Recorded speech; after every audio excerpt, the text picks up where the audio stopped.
جو موضوع دیا گیا وہ سورہ رحمان کی آیت نمبر 3 اور آیت نمبر 4 کا موضوع دیا گیا. اور اس پر بات کرنے سے پہلے جب سے حضرت نے مجھے کال کی اور مجھے بتایا کہ آپ کا یہ موضوع ہے، تو میں نے ہماری لائبریری میں ہمارے پاس جتنی کتب تھی میں نے ان کو دیکھنا شروع کیا اور بہت سارا مواد ذہن میں جمع کیا، کچھ لکھا بھی. لیکن چونکہ وقت کی قلت ہے تو سبھی باتیں بیان نہیں ہو سکتی، تو بہت ہی اختصار کے ساتھ ایک دو ذوقی باتیں بھی میں عرض کروں گا اور علمی بات بھی آپ کی خدمت میں عرض کروں گا، آپ کے لیے نہیں بلکہ یہ ریکارڈ میں جو جا رہا ہے اور جو وہ اعلیٰ حضرت رحمۃ اللہ تعالیٰ علیہ کے ترجمہ قرآن پر انہوں نے تحریف کا جو الزام لگایا ہے، تو اس کے جواب کے طور پہ کچھ باتیں، ورنہ تو یہ تحریف بنتی نہیں ہے. حقیقت تو یہ ہے کہ جو بندہ تحریف کا معنی جانتا ہو وہ کبھی بھی یہ نہیں کہہ سکتا کہ یہ تحریف ہے. مجھے حیرانگی ہو رہی ہے اس وقت سے جب سے میں نے وہ رسالہ پڑھا ہے کہ محرف کون. تحریف تو یہ ہوتی ہے، تحریف معنوی تو یہ ہوتی ہے کہ لفظ کا ایسا معنی کیا جائے جس معنی کا اس لفظ کے اندر احتمال ہی نہ ہو، وہ لفظ اس معنی کا احتمال ہی نہ رکھتا ہو، ایسا بعید معنی کیا جائے کہ وہ لفظ اس معنی کا احتمال ہی نہ رکھتا ہو. ایک بات. دوسری بات، تحریف کی تعریف کے اندر علوم قرآن کی کتابوں میں یہ موجود ہے کہ دوسری شک جو ہے، دوسرا جملہ جو تحریف کے معنی کے اندر ذکر کیا گیا وہ یہ ہے کہ وہ جو معنی بیان کیا جا رہا ہے وہ کسی مشہور تفسیر میں نہ بیان کیا گیا ہو، کسی مشہور مفسر نے اس معنی کو بیان نہ کیا ہو. تو اگر تحریف کا یہ معنی ہی ذہن میں رکھ لیا جائے تو بندہ یہ سوچ ہی نہیں سکتا کہ اعلیٰ حضرت رحمۃ اللہ تعالیٰ علیہ نے کہیں کسی لفظ کے اندر جو ہے کسی معنی کی تعریف کی ہے، تو یہ ممکن ہی نہیں ہو سکتا. تو میں حیران ہو رہا تھا کہ مفتی چمن زمان اگر اس طرح کی بات کر رہا ہے تو میں سمجھتا ہوں کہ چند دنوں کے بعد لوگ اس کے نام سے مفتی کو ہٹا دیں گے. اور اگر آپ علماء مجھے اجازت دیں تو میں ایک بات کہنا چاہتا ہوں، اگر اس طرح کی چبلیں یہ مارے گا تو لوگ اس کو چمن زمان کی جگہ چبلے زمانہ کہہ دیں گے. چبل زمان، چبلے زمانہ کہہ دیں گے اگر اس طرح کی چبل. یعنی اس نے جو الزامات لگائے ہیں ان کی کوئی بیس نہیں ہے. میں سمجھتا ہوں اس نے جتنے بھی الزام لگائے ہیں اس کی دو وجہ ہو سکتی ہیں. ایک تو یہ ہے کہ قلت علم یا قلت مطالعہ، اور دوسری وجہ یہ ہو سکتی ہے کہ بغض، حسد. میں سمجھتا ہوں یہ جو دوسری وجہ میں نے بیان کی ہے، اس وجہ سے اس بندے نے جان بوجھ کے یہ باتیں اعلیٰ حضرت رحمۃ اللہ تعالیٰ علیہ کے لیے جو ہے وہ کہی ہیں، اور اس کی وجہ حضرت پہلے بیان کر چکے ہیں کہ جو اصل بات وہ یہ ہے کہ اعلیٰ حضرت رحمۃ اللہ تعالیٰ نے رافضیت اور خارجیت اور ناصبیت کے پرخچے اڑائے ہیں. دراصل وہ باتیں جو اعلیٰ حضرت رحمۃ اللہ تعالیٰ نے مسلک اہل سنت کے اندر جو ہے وہ ان کے عقائد کو صاف کر کے جو پیش کیا ہے، جو اہل السنہ والجماعہ کا حقیقی چہرہ پیش کیا ہے، دراصل وہ باتیں ان کو چبھ رہی ہیں، ان رافضیوں کو.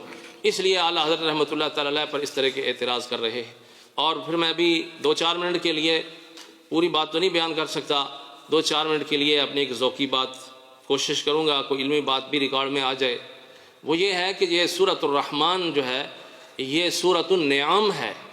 اللہ تعالیٰ نے اس کے اندر اپنے نعمتوں کے تذکرے فرمائے ہیں، اور سبحان اللہ کیا کہیے، یہ اللہ کا کلام ہے. اللہ رب العزت نے سورۃ النعم کے شروع میں سب سے بڑی نعمت کا ذکر قرآن کی صورت میں بیان فرمایا الرحمن علم القرآن. اور اس پر ایمان کو تازہ کرنے والی اور روح کو تازگی بخشنے والی بات یہ ہے کہ اللہ تعالیٰ نے یہاں سورۃ النعم کے اندر جہاں سب سے بڑی نعمت کا ذکر فرمایا، اس کے فوراً بعد اس شخصیت کا ذکر فرمایا جس کی ذات سے ساری نعمتیں وابستہ ہیں. وہ جان نعم. میں سمجھتا ہوں کہ جو نعمت رہے گی اس وقت تک جب اس نعمت سے وابستہ رہے گی. سب سے پہلی نعمت، سب سے آخری نعمت، اور ساری نعمتوں کی جان. اور میں تو یہ بھی کہا کرتا ہوں جو نعمت ان کے دامن سے دور ہو جائے، ان کی نسبت سے دور ہو جائے، وہ نعمت نہیں رہتی بلکہ زحمت ہو جاتی ہے. تو اللہ رب العزت نے اس ترتیب سے سورۃ النعم کے اندر قرآن کی نعمت کو بیان کرنے کے بعد مرکز نعمت جناب محمد الرسول اللہ صلی اللہ علیہ وسلم کی ذات کو بیان فرمایا الرحمن علم القرآن. خلق الانسان علمہ البیان، اگر یہاں پہ لفظ انسان کا معنی فقط انسان کیا جائے تو اللہ تعالیٰ نے چند آیتوں کے بعد انسان کا پھر دوبارہ ذکر فرمایا ہے، خلق الانسان من صلصال کالفخار، اور یہ تو پھر وہ کیا ہوگا کہ ایک ہی بات کو پہلے ذکر کیا گیا پھر اس کو بعد میں مکرر ذکر کیا گیا، اس سے تو تحصیل حاصل لازم آئے گا۔ اللہ رب العزت نے خلق الانسان کے اندر جس انسان کا ذکر فرمایا ہے اس انسان سے مراد انسان کامل ہے، جیسے کہ امام ساوی نے لکھا ہے حاشیہ جلالین میں کہ اس انسان سے مراد کوئی عام انسان نہیں ہے، بلکہ وہ انسان مراد ہے جس کا قرآن کے ساتھ پورا کنیکشن ہے، خاص تعلق ہے۔ اس لیے اللہ رب العزت نے قرآن کے بعد لفظ انسان کو ذکر فرما کے اپنے محبوب کی طرف اشارہ کر دیا کہ یہ جو قرآن ہے، یہ قرآن ہم نے نازل کیا ہے اس انسان کامل پر جس کا نام نامی اس میں گرامی محمد الرسول اللہ۔ اور پھر دیکھو عجیب بات یہ ہے کہ مفتی چمن زمان نے ہر آیت کو لغت کی روشنی میں لیا ہے کہ جو بات جو ترجمہ جس کو لغت سپورٹ نہیں کرتی اس کا اس نے انکار کر دیا ہے، حالانکہ لغت تو ایک ایسی چیز ہے جو ایک معنی بیان کرتی ہے۔ اب اس معنی کا اعتبار ہر علم کے اعتبار سے، ہر علم کی اپنی اپنی اصطلاحات ہیں، جب تک ان کو نہ پڑھا جائے مرادی معنی انسان سمجھ نہیں سکتا۔ ایک ہوتا ہے لغوی معنی، ایک ہوتا ہے مرادی معنی۔ تو مرادی معنی کو سمجھنے کے لیے اگر کسی نے سمجھنا ہو مرادی معنی تو اس کو جاننا پڑتا ہے کہ مطلق کیا ہوتا ہے، مقید کیا ہوتا ہے، مشترک کیا ہوتا ہے، مؤول کیا ہوتا ہے، اس کو سیکھنا پڑے گا، سمجھنا پڑے گا۔ ظاہر، نص، مفسر، محکم کیا ہوتے ہیں، اور متقابلات میں خفی، مشکل، مجمل، متشابہ کیا ہوتا ہے، اس کو یہ بھی جاننا پڑتا ہے کہ صریح کیا ہوتا ہے، کنایہ کیا ہوتا ہے، اس کو یہ بھی جاننا پڑتا ہے کہ حقیقت کیا ہوتی ہے، مجاز کیا ہوتا ہے، اس کو تشبیہ اور استعارہ کے بارے میں بھی معلوم ہونا چاہیے، تب جا کر وہ مرادی معنی سمجھتا ہے۔ اگر کوئی بندہ صرف لغت پہ رکا رہے تو وہ مرادی معنی پر نہیں پہنچ سکتا۔ جو بندہ مرادی معنی پر نہیں پہنچ سکتا وہ قرآن کو کبھی بھی نہیں سمجھ سکتا۔ قرآن کی تفسیر میں مختلف قسم کی تفسیریں ہیں اور علوم قرآن کی سبھی کتابوں کے اندر موجود ہے۔ امام سیوطی رحمۃ اللہ علیہ الاتقان میں بھی اس پر تفصیلی بحث کی ہے کہ ایک تفسیر ہوتی ہے قرآن کی قرآن کے ساتھ، اور سبحان اللہ قربان جائیے اعلیٰ حضرت رحمۃ اللہ علیہ کے ترجمہ پر آپ نے تفسیر نہیں بیان کی، آپ نے ترجمہ بیان فرمایا ہے۔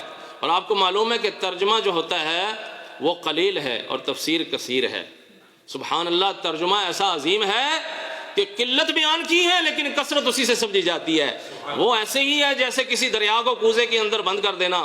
اللہ تعالیٰ نے قرآن حکیم کے اندر اپنے محبوب علیہ الصلوۃ والسلام کو حکم دیا لِتُبَيِّنَ لِلنَّاسِ مَا نُزِّلَ إِلَيْهِمْ، کہ اے محبوب لوگوں کو بیان کرو، اے محبوب لوگوں کے سامنے بیان کرو، حکمتیں، علوم بیان کرو اس قرآن کے جو ہم نے آپ پر نازل کیا ہے۔ تو قرآن کیا ہے؟ وَلَا رَطْبٍ وَلَا يَابِسٍ إِلَّا فِي كِتَابٍ مُبِينٍ۔ اللہ نے قرآن حکیم کے اندر ما کان ما یکون سارے علوم کو اللہ تعالیٰ نے قرآن میں جمع کر دیا ہے۔ تو اس سے مفہوم یہ نکلے گا کہ اے محبوب ما کان اور ما یکون کے جو علوم قرآن کے ذریعے سے ہم نے تمہارے سینے میں ڈالے ہیں، اب ان علوم کو لوگوں کے سامنے بیان کرو۔ تو قرآن کی اسی آیت کو سامنے رکھیں تو البیان کا معنی بھی فکس ہو جاتا ہے اور قرآن کی تفسیر قرآن سے ہو جاتی ہے۔ تو فرمایا علمہ البیان، اے محبوب ہم نے آپ پر قرآن نازل کیا ہے، اب اس قرآن کے اندر جمیع علوم ہیں، ہم نے قرآن کے ذریعے سے آپ کے سینے پر جمیع علوم اتار دیے ہیں، اے محبوب اب ان علوم کو لوگوں کے سامنے بیان کرو۔ علمہ البیان، تو اللہ تعالیٰ نے اپنے محبوب علیہ الصلوۃ والسلام کو بیان بھی سکھایا، بیان کا علم عطا کیا۔ اور یہ صرف میں اس جو ہے وہ تفصیل کے ذریعے آپ کو نہیں بتا رہا، بلکہ اس پر نقل بھی موجود ہے۔ امام ساوی رحمۃ اللہ تعالیٰ علیہ نے البیان کا معنی نقل کیا، فرماتے ہیں علم ما کان وما یکون وہو کائن الی یوم القیامہ۔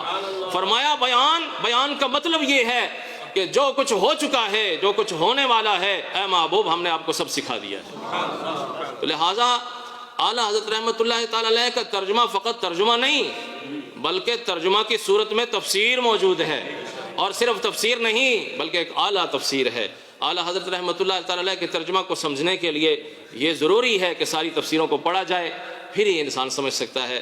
اللہ کی بارگاہ میں دعا کرتا ہوں اللہ تعالیٰ ہمیں اعلیٰ حضرت رحمۃ اللہ تعالیٰ علیہ کے فیض سے ہمیں اللہ رب العزت حصہ وافر حصہ عطا فرمائے۔